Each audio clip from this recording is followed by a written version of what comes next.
Hi, it's Hazrat and today I'll show you how to fix battery drain problem on Motorola Razr 70.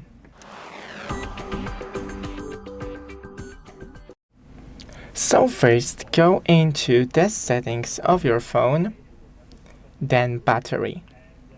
Right here we have the battery saver and enable it, but first select the standard battery saver because the maximum saver will restrict the features of your phone. So next you have right here the battery protection.